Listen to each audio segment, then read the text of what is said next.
57's breakfast show host, Ray Gibson, who gets the answers to your good questions. Half a day, everybody. Ray Gibson on K57's Good Question. Tonight, a very special guest, a man in uniform. We don't get too many of those all that often. Let me see, count that one, and then put all of the ones over there together. You must be a major. I am. Major Neal Harris in the United States Marine Corps. Yep, Welcome Neal to Guam. Fisher, yeah. And welcome to the program. Well, thank you for inviting me. I'm glad to have this opportunity to come in and talk to you about some of the great things that the Marine Corps is doing here. Well, I'm looking forward to it because, frankly, I haven't had a Marine on this program since we first started talking about the Joint Guam Program Office and the military buildup, and it seems to have been not put into mothballs because I know they're working on it. It's just a question of finding out how much more work is being done these days. That's why the Major's here. We'll talk about some of the other things that the Marine Corps is up to, and plenty more ahead as K57's Good Question continues right after these messages.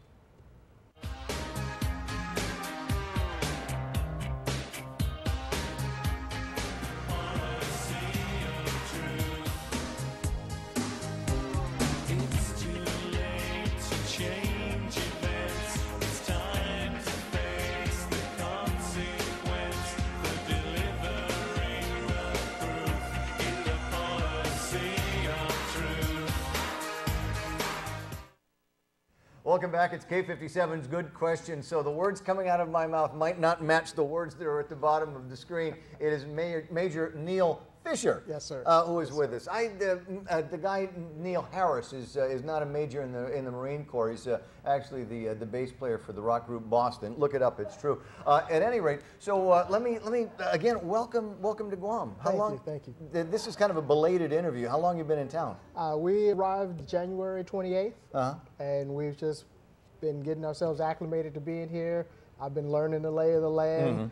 Understanding some of the issues, but it's not totally new to me. I came here from U.S. Forces Japan in Tokyo, where I was the Deputy Director of Public Affairs there and dealing with a few Guam issues as well. Well, yeah, because they all come up around the same time. We talk about Tokyo, we talk about Okinawa, we talk about Guam, you know, literally in some of the same breaths and among the same people. So I can see a little bit of how what you were doing in Tokyo might be kind of a shoe-in for what you were doing around here. But you do have kind of big shoes to fill, as I understand it. You are a direct replacement for Aisha Bakar? I am. Okay. And our jobs are a little different. She's one of the, as we call in the military, a plank holder. She's one of the first Marines for this iteration of Marines in Guam. Okay. And her job involved a lot more of the community liaison type work, whereas we've grown since she arrived, and we're actually breaking out into more traditional Marine Corps roles for a unit. So my job as the Director of Public Affairs is more oriented towards media, community relations, et cetera, where she was a lot more into the community liaison, community planning type of function. So similar job title, but a little different work. A little different on the responsibility side. Well, I hope that you get a chance, I mean, launching pad with this interview into other communications with us at K57 and with the Pacific News Center, because I see the role of the Marines on Guam expanding. Not expanding to the degree that once upon a time a general named Dan Leaf came to Guam and told us before long we'll have a whole bunch of Marines on Guam, and it'll be a military buildup, it'll be a Marine buildup, and it'll be a Guam buildup.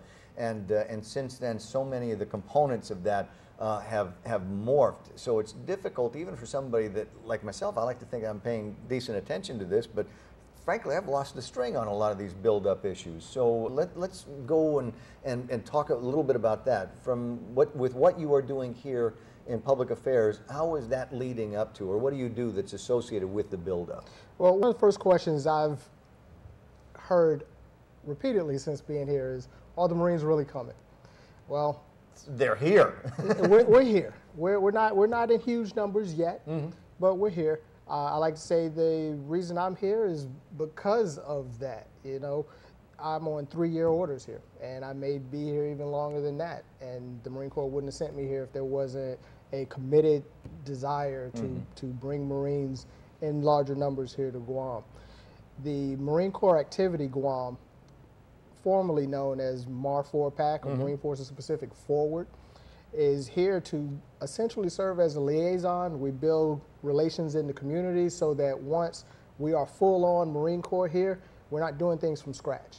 So, for instance, my sitting here talking to you, the guy that 2020, the guy that replaces me will already have that relationship. Not the same as you and I, but he will at least know who to go talk to when he arrives. So the various sections in Marine Corps Activity Guam are set to do those things. So that we don't have to redo them time and time again. And Yes, you know, we still got boots on the ground date of 2020, and as far away as people think that is, really it isn't that far away at all. You got a kid in the 6th grade who'll be graduating from you know, getting ready to take some of his first steps in college by the time the time the Marines start rolling around here in Guam, and a lot of work that needs to be done, regardless of how large the complement of Marines are going to be that comes to Guam. I mean, there's still a big question over that, and I'll get to that in just a second. Outside of the description that you gave me, though, about how many Marines are there on Guam? Right now, we have 12 uniform-wearing Marines. And 3 outstanding civilians that support our efforts every day, and only one of them having to deal with furlough. Right. Well, you know, thanks for bringing that up. I didn't want to ask, but you know, but yeah. So only one person that's going to be. He's our GS employee. The other 2 are contracted, so they missed that bullet. Okay. So by rank, I mean, we've got there's a full colonel here. We have Colonel Locke. Did an interview with Kevin Kerrigan a few weeks back. We have a Lieutenant Colonel Deputy. We have a couple of majors, of which I'm one, and a component from Master Sergeant down to. We don't have any privates, believe it or not. We have a couple of corporals, our junior folks, but we have a few more inbound this summer.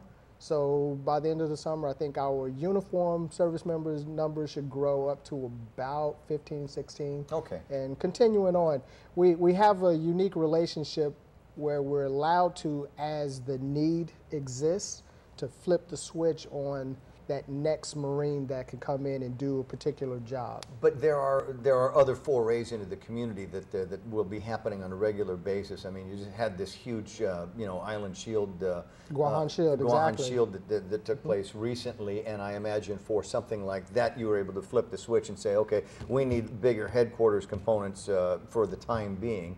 And now, did you get anybody for that exercise that stayed, or anybody that you've eyeballed that says, you know what? You stick around the Pacific because you're going to be here before long.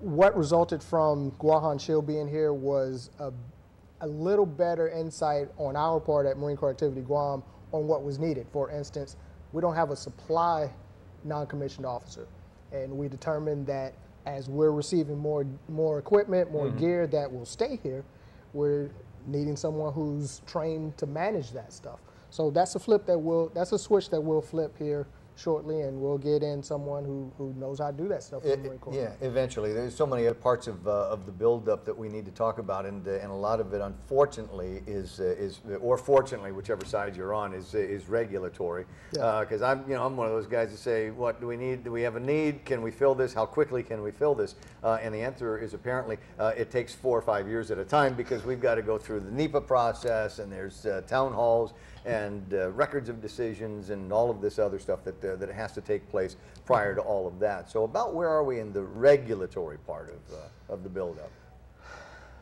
Well, you're kind of moving into an area that's outside of my scope. That's Joint Guam Program Office type of information. But I can tell you that we are moving forward in terms of some of the live fire training ranges. We have a record of decision that we're expecting out on those issues in 2015. Yeah. Likewise, with some of the, we call it cantonment, but basically it's basing. Those decisions are being made as we speak. So there are very important parts in this process that are being decided right now, and they will come out gradually. But they get decided by working with your colonel and people like you, though. I mean, people are going to say, you're the guy on the ground. What are you hearing? What do you think? I mean, you drive by where we want to put a firing range every day. What do you think? Yes, yes. And we do it. We do advise those decisions, but the key word in that is we advise those decisions. No single Marine on Guam is making a decision today about where a firing range is going to go or where we're eventually going to lay down.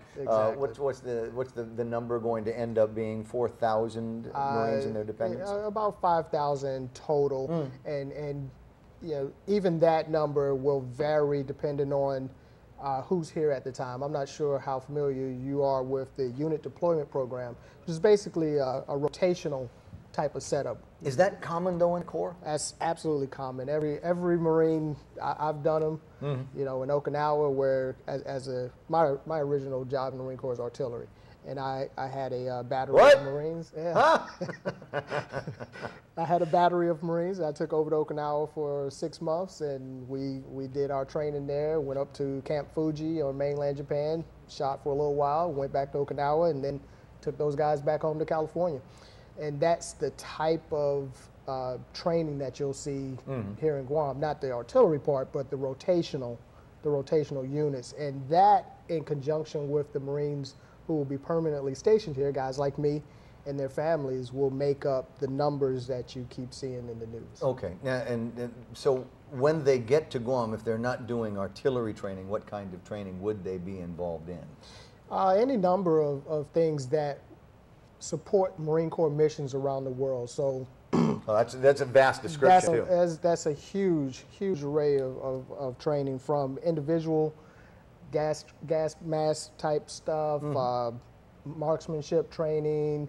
The Guahan Shield Marines that were here, a significant portion of those guys were engineers, and you saw some of the work they did. They did around the island, and construction, maintenance, etc. All the things that we would require elsewhere around the world, especially here in the Pacific. And I think sometimes, because you live here, you miss some of the importance of this part of the world.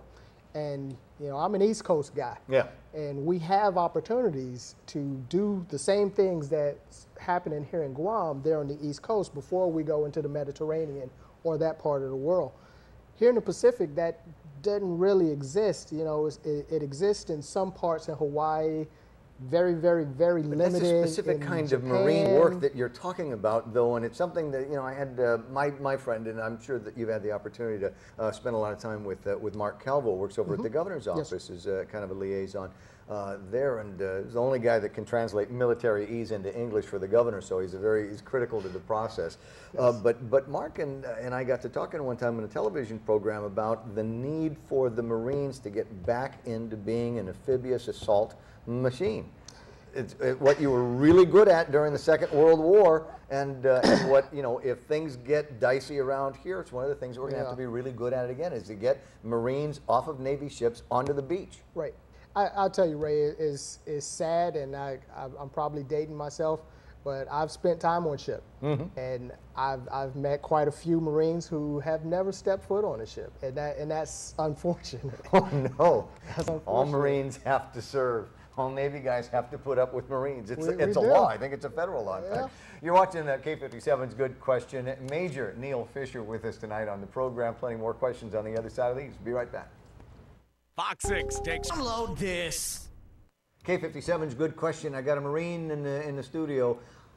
When they told you were coming to Guam, Major Fisher, what was your reaction when they said? I couldn't believe it. I absolutely love Guam.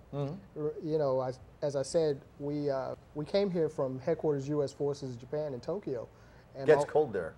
It gets very cold there in the wintertime. My wife and I vacationed here in Guam. And, you know, for your military audience, I'm sure they're aware that if you like a place, the chances of you actually getting orders to that place are slim to none.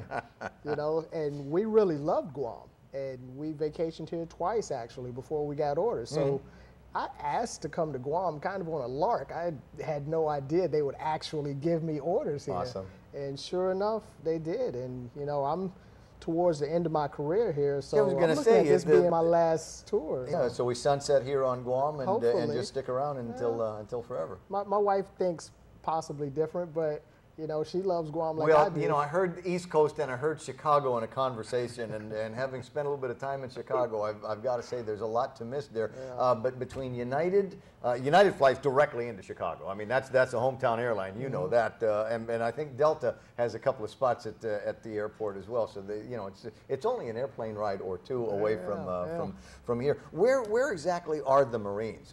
You know, people say, well, okay, there's Marines on Guam, but where are they? Where do you work? Well, currently we're the Navy's nice enough to let us have a few buildings up at, I call it NCTS. I've met folks here in Guam who call it NICTAMS. And there's probably 2 or 3 other names that it goes by, but right now we're occupying a few buildings on that base. Yeah, well, and there was a long time ago, everybody thought that that was exactly where a whole bunch of your Marine brothers and sisters and their dependents were going to end up. Well, it is one of the options. Yeah. It is one of the options that's on the table, and we should know the preferred option here in the next month or so. Really? Yeah, we're hoping. That fast? We'll put the word out once it's made public. Okay, so it's not a conspiracy theory or anything like that. It just happens to be in my backyard, and quite a number of golfers, of which I am not one, but you're my brother golfer, so I'll ask the question. The Navy shut down the Nimitz golf course. Right at about the time that I arrived. Right about in February of this year, and they said, that's it, no more. And they've gone in there, and some of the buildings are obviously still there, but they've actually gone in and shaved the greens and taken the grass and put them someplace else. I know that there is a little tiny army shop up at with the old golf course, or near the old golf course now. Is there going to be a Marine shop there? And seems to be a whole lot of room to be able to put down some barracks facilities. There easy is access to the back road. There is, and one of the fun things for me in being here over the last few months is getting more intimate in the proposed options. And indeed, the Barragata area is also another one of the options. The Marine Corps has a template for what it wants its installation to look like. And essentially, if you could imagine in your head this template laid over multiple places around the island. So absolutely, that is also one of the options. Yeah, a buddy of mine was talking to me, and they said, well, what do you think? I said, it wouldn't be the first time that we had a concentration of military in that area. It wasn't that long ago, as the crow flies, 25 years ago, that Naval Air Station Agania, NAS, was open, and there were thousands of Navy guys and aviators and their families that lived there, and a number of businesses that blossomed up and down on Route 8 and Route 16. And it seems to me if we've got a number of Marines and families in that area, then I think maybe we will see some more of those business opportunities open up for people that live around there. And I don't think there is anything that is more secure than having a next door neighbor who is an armed Marine. Sorry, I agree. They've got jobs and they've got decent employment, so I don't see why they would be necessarily bad for the community. But that's just one voice of the many that have chimed in over the course of the time period. There have been, and I'm sure you've been involved recently in the last couple of weeks, I want to say cabinet level ministers arriving from Japan. Have you been a part of those windshield tours? Well, how much of that is classified? Actually, none. You ask me, how did you know? Who told you? None of that is classified, and we enjoy having these visits because part of what I'm required to do here from my bosses out of Hawaii is publicize the things that we're doing in Guam, and these visits are just a part of that, making sure that all of these other stakeholders know what's going on here, know what the options are, and essentially know what we're trying to do in terms of what the proposals are. Well, it seems to me the proposals of the Japanese are coming in saying, we gave you lots of money. Did you spend it? And what did you spend it on? Right. What were some of the things that they wanted to see while they were here? Well, they want to see some of the proposed sites for live fire training. You know, Japan is, the regulations on us when we train there in Japan are very stringent. Yes. And we appreciate the hospitality, but we need to be able to do more things, specifically the Marine Corps. You know, our training needs are sometimes different than our brothers and sisters in the other services. Sometimes we need a little more space. Safety is always a key issue for us, so having the available land to create safety danger areas, safe surface danger zones, we call them SDZs, and you may have seen that in some of the discussions for our live fire training ranges. I've seen the overlays, and it doesn't look like there is any one particular place on Guam that meets easily the requirements of the Marines.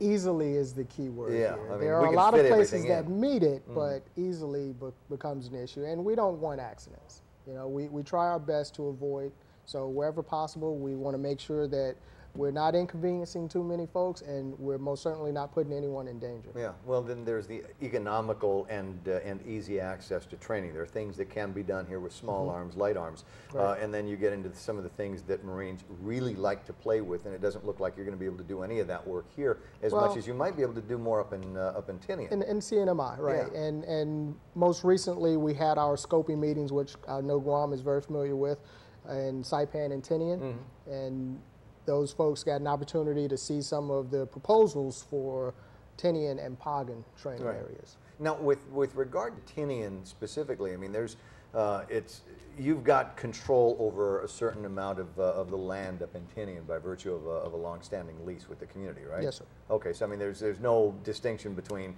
can we do this? It's as much as we're just kind of letting you know that we're going to do it, and we'd like to get your thoughts and your feedback, right? For the most part? For the most, I mean, I don't want to say you're twisting anybody's arm. But. No, and we're not. And again, safety becomes a key issue.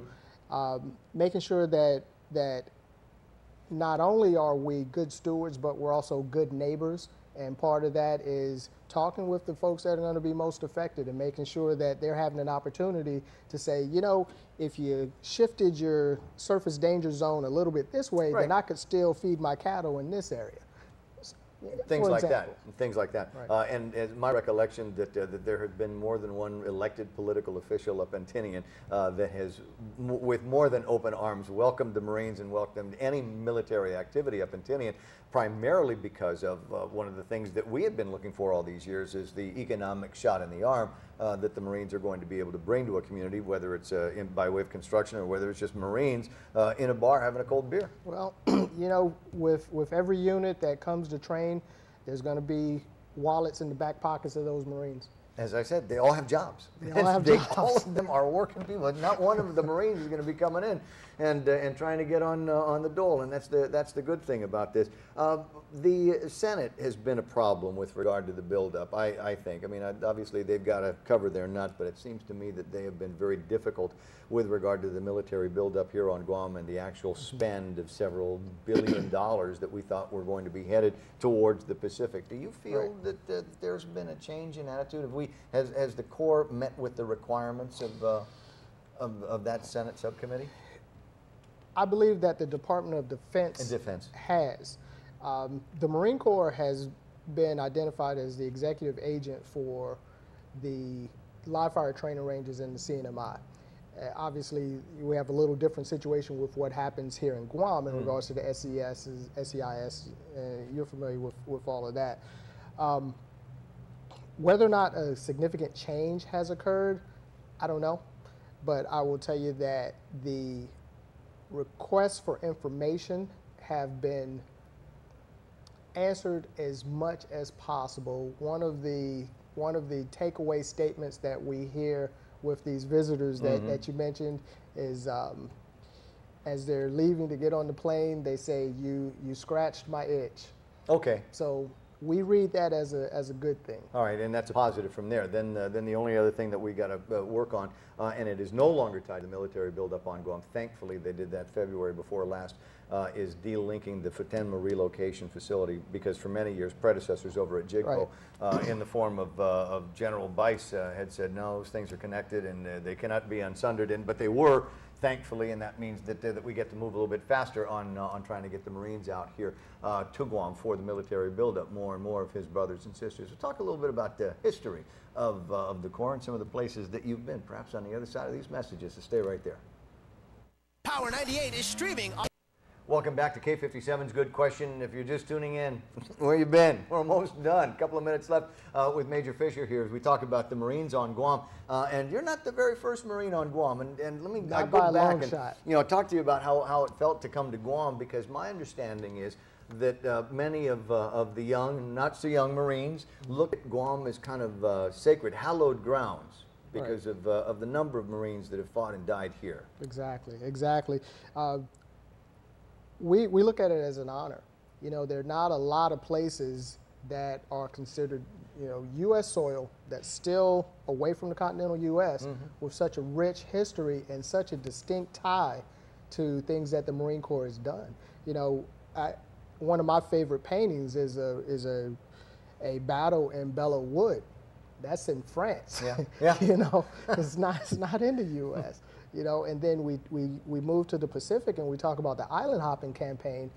You know, even Hawaii, there wasn't a whole lot of actual Marines fighting in Hawaii. Yeah. You know, so coming here to Guam, man, this for us, Marines are all historians. Yes. If you talk to them, and the more beers you drink, the more of a historian they become. Mm-hmm. You know? So this is that's my experience, as a matter of fact. Yeah. having worked for and with Marines. This is great, and you know, even my wife and I, we travel around Guam all the time. And it's hard to go more than a few miles without seeing some type of marker indicating something that my ancestors in the Marine Corps did here. Yeah. So it's great for me.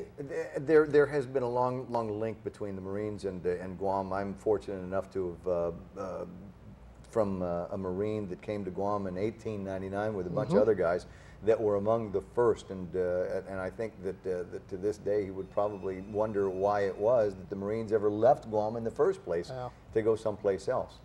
Well, you know, I come from a pretty military-rich family, and one of the first things I heard my dad, Vietnam vet, talking about is Marines don't hold ground. You know, we do what we need to do, and then we move on. The Army and God bless the Air Force, they hold that ground, but we'll get it for them. That's a truth. I quoted one of my favorite T-shirts about how the Marines have been making beaches safe for the Army for the last 200 years, but I don't think I want to go there on this program, so I might need to bring an Army guy to sit in on this chair before too much longer. Well, we talk about the history of the Marines on Guam and the future history of the Marines on Guam, and as you say, you've been in for a while and might be looking at sun setting out here in the Pacific. How long you been in the Corps? I've been in the Marine Corps for 17 years, and I was, don't tell anybody, but I was enlisted in the Army for 5 years before that. So, you got a little change in the service there. Still a good place to make a career for yourself, huh, the Corps? Absolutely, absolutely. I recommend it to anyone. Absolutely. Thank you so much for coming by the studio. Thank you for the invite. Neal Fisher, the Major of the United States Marine Corps, with us, and I'm not allowed to say Semper Fi. I've never had the privilege of service myself, but I'm sure he's thinking about it. I want to thank you very much for watching the program tonight, and be with us next week. We bring in, I think I got Dr. Vince Akimoto on the line to talk about guy health issues, because me and I, guys, need to explore that stuff after you get to be of a certain age. So thanks very much for watching. I'll catch you next week right here on K57's Good Question.